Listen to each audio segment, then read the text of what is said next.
Welcome to First Page Fridays, a video series from the Ames Free Library. Join us each week as AFL staff share the first pages of books from a wide variety of genres.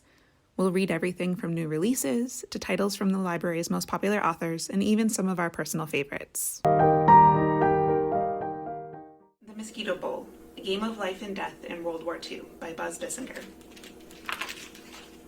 Preface. My father was a Marine at Okinawa.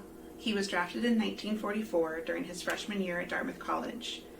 He told me he had actually been taken by the Navy, but had enlisted in the United States Marine Corps because he did not want to die on board a ship.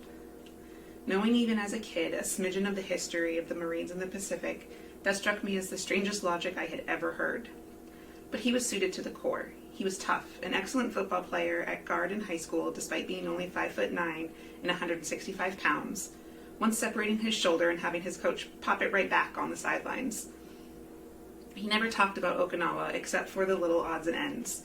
Being in a foxhole at the end of the campaign with a little guy from Brooklyn who prayed a lot, dying for a bottle of booze, coming down with something, and getting shot with a needle bigger than his body. My sister Annie and I sometimes marched around the apartment with my dad, the cadence sounding like hump a left, hump a left, hump a left, left, right, left. He made it fun, as other Marines who had been at Okinawa did to avoid the irreversible scars that lay underneath. I did ask him once if he had used his rifle there. He said he had. I asked him if he'd hit anything. He said he had no idea and hadn't been able to find out.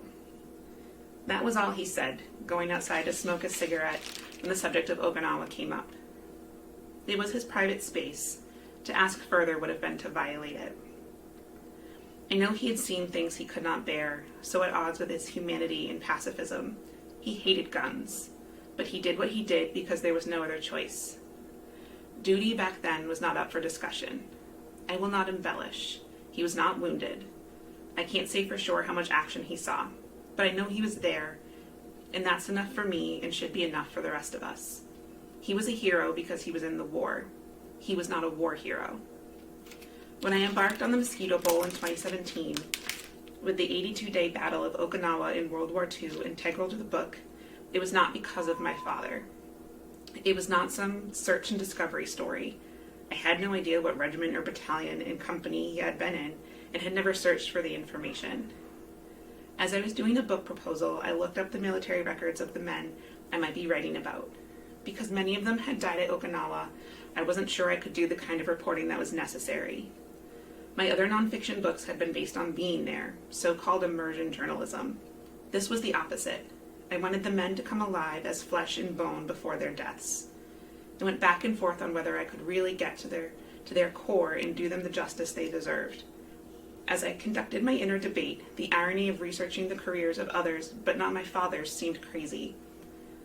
I wanted to respect his privacy, but I realized I had to know. I hate to use the word destiny as a force that leads you to something. The only destiny I can guarantee is that I will eat the last cookie in the jar late at night and then lie to my wife Lisa about it. A significant part of the Mosquito Bowl deals with the 4th Regiment of the 6th Marine Division, which fought at Okinawa. Because online records can be spotty, I assumed I would never find his name. But Ancestry.com makes it effortless, and records are remarkably accurate. It took me minutes.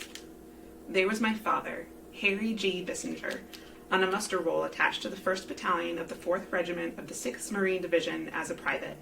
It was a rifle company. In other words, he was in the very same regiment and battalion that are so central to the Mosquito Bowl.